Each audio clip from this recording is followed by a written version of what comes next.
Բարև ձեզ։ Եթե Հայաստանի նախկին ղեկավարներն անձամբ չեն առարկում Արցախի բանակցային փաստաթղթերի հրապարակման ցանկին ու բովանդակությանը, ուրեմն համաձայն են, որ խաղը վարի գործող ղեկավարը քարոզչական էֆեկտի սեփական սպասելիքով, չնայած այդ հանգուցյալ փաստաթղթերն այլևս ոչինչ չեն փոխում Արցախի ճակատագրում, հանուն որի Հայաստանին ստիպեցին ընդունել Մաքսային միության տիրապետությունը։ Հայաստանը հիմա այդ տիրապետության տարածքում է, Արցախը Ադրբեջանի, եւ ոչ ոք չի բացատրում, բա ինչու վճարեցինք այդ գինը։ Այսօրվա հետօղորմյան այդ գինը չի վերականգնի, ինչպես նաև չի վերականգնի այդ փաստաթղթերը բանակցած կամ մերժած Հայաստանի որևէ ղեկավարի իմիջը։ Դա թողեք հաջորդ քաղաքական սերնդին։ Հիմա մտածեք Արցախի քաղաքական իրավական պատմությունը ներսում պատվով պահելու մասին, եթե չեք մոռացել, որ դրսում Ալիևի վարձու ակադեմիկներն են,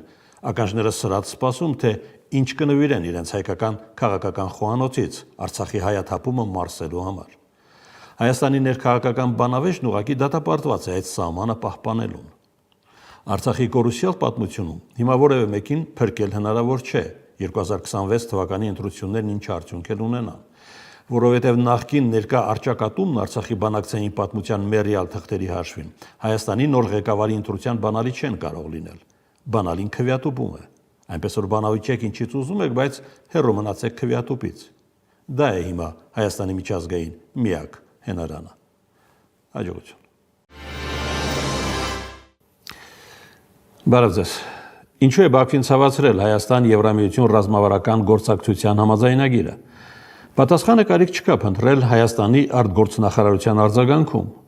որովհետև Ղարաբաղի փախստական հայեր անմեղ ձևակերպումն ադրբեջանական ընդվզման ընդամենը արտաքինն է, ֆասադը, եթե ոչ ձևական դեկորը։ Իրականում Բաքուն ապստամբում է Հայաստան-Եվրամիություն ճանապարհին սահմանվող արագության դեմ, որն արդեն չի ծածկվում թուրանական կոմունիկացիայի առասպելով։ Ադրբեջանում հասկացել են, որ Հայաստանի քաղաքացիների եվրոպական վիզաների ազատականացումը կարող է հոգեբանական բարդույթներ ստեղծել ադրբեջանական հանրության համար։ Դա էլ մի կողմ, ավելի բարդ է լինելու պատերազմով անցած ադրբեջանցուն բացատրել,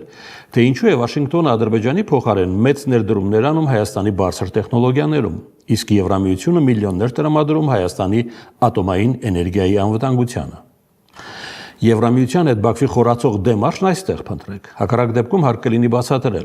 Բաքու-Երևան մեծացող եվրոպական հեռավորությունն այդ ինչպես է ազդելու հետկոնֆլիկտային խաղաղության վրա։